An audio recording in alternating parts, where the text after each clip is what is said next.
Hey guys, where to? St. Robert Street. Oh, word, I know where that is. Whoa, what's you guys are in the cash cab. Yes, this is the only cab in Toronto that actually pays you guys. So I basically, for real? Yeah, man. I ask you guys questions. You answer them. You get them right. You get money. You get them wrong, 3 strikes and you're out. So we keep going till we get to wherever it is you guys want to go. Today's version is Mad Shadows theme. So have you guys read the book? Oh, I read that book. Yeah, we did that in English class. Yeah, Miss class. Yeah. Yo, Miss Labs. So the theme of appearance versus reality can be found in the book Mad Shadows. Which myth can be referred to when relating to this theme and how? Oh, that's a hard one. Alright, so like the theme of Narcissus can be related to this appearance versus reality theme.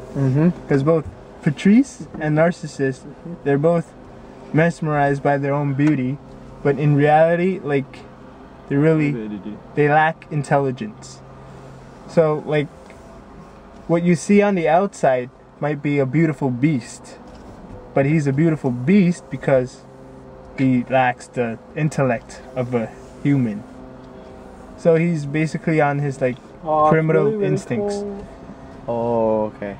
And which leads to his destruction, obviously, like because when he loses his beauty, he has nothing left. Yes. Oh, so that can also tie into the other theme of self-destruction. Yeah, that's what I mean. Like when that's when like Patrice DMX when he looks into the water, he sees his own reflection, and then he sees the reality because like he's not beautiful anymore, and thus leads to his own destruction by drowning himself. Alright, yeah, that was great. So how about another question?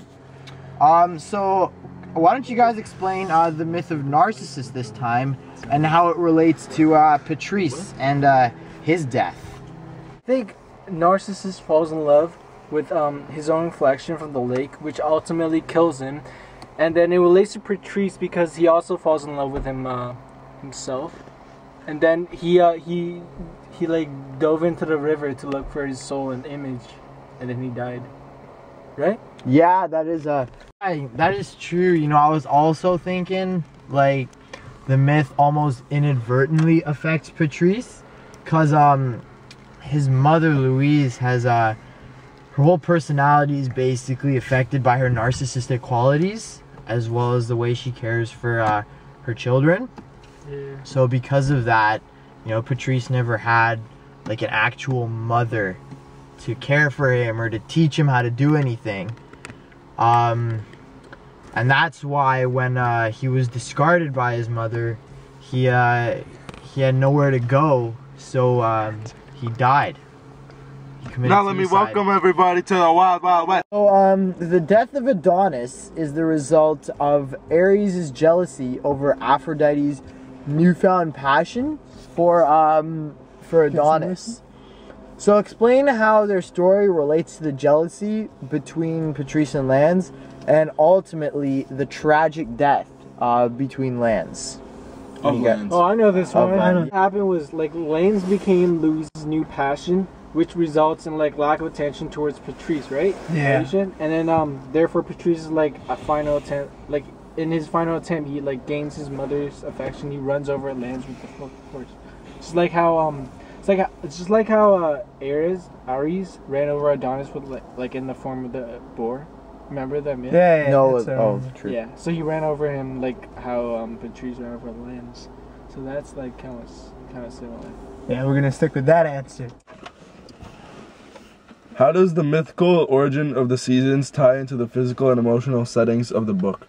Oh, so basically, Persephone represents Isabelle Marie's youth and innocence, and Demeter represents Isabelle Marie herself.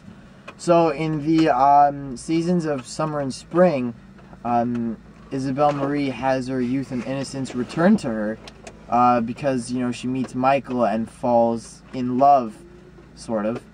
So that's how it relates to summer and spring, because her youth and innocence are returned to her then. But then in fall and winter, when Persephone's taken back to Hades, her youth and innocence is taken away because Michael regains his sight, and that love is taken away, which in turn removes Isabelle Marie's youth and innocence. Next question. How do the three Furies relate to Isabelle Marie from Mad Shadows? Oh, There's a guy out there. Yeah. You want to ask him? yeah, I don't know this. I don't know this. Yo, can we do that street Yeah, shadow can we thingy? do a... Yeah, sure. So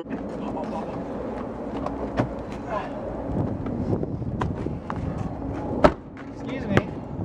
Do you guys know the show Cash Cab? yeah. So we're on it right now, and our question is about the book Mad Shadows. Do you guys know that book?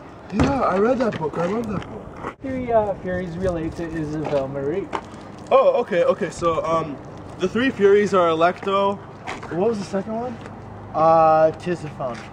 Tisiphone, and Madara, which mean endless punishment and Jealous rage. jealous rage. Right. So these three Furies would inflict these three things on people who have done wrong and people who have done bad things onto others.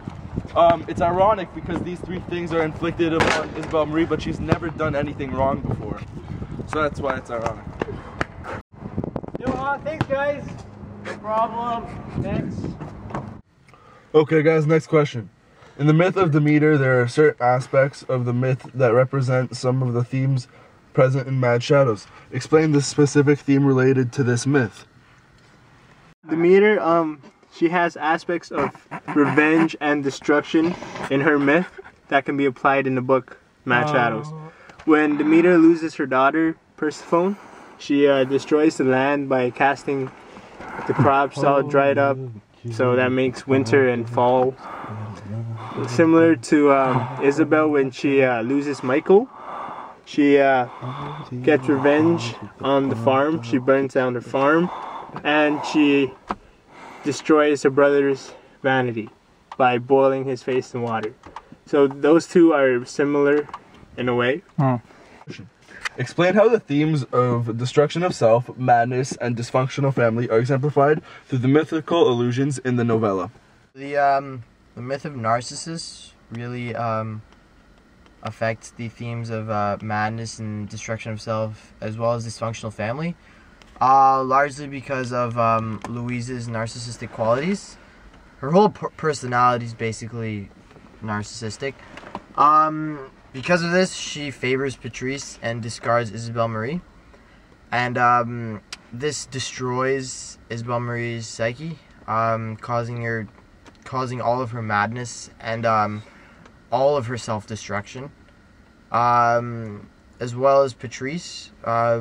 She cares for Patrice only because of his beauty. That's because of her narcissistic qualities. And when Patrice's beauty is gone, Louise has nothing else to care for. So, since Patrice has never known anything else besides his mother, he has nothing, which causes him to self-destruct and go mad. And all of those things tie into the dysfunctional family, because a real mother is not supposed to do that. Make her kids self-destruct and go mad. Right. The myth of Cinderella relates to Isabelle's situation in the novella, because both of the characters, they're in a misfortunate situation. Isabelle is forced to work the fields by her mother, just like how Cinderella is forced to do menial chores by her stepmother. And they also show a dysfunctional family, because the stepmother favors her own children over Cinderella, while like Isabelle's mom, she favors Patrice over Isabelle. So there's a neglecting concept right there.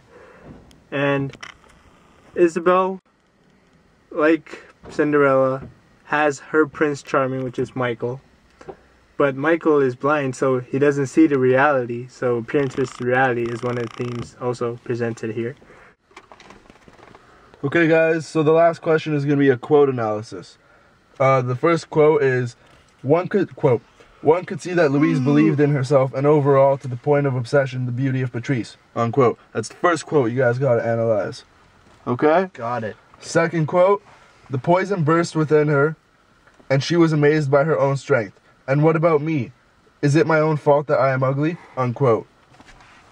You guys got it? Yeah, Can you you know do what? that? I got a friend who's majoring in English over at Seneca. So can I give him a call? Yeah, sure you can. You still gotta call a friend. So sure. Perfect. So yeah, I'll just give him a call. Okay, sounds good.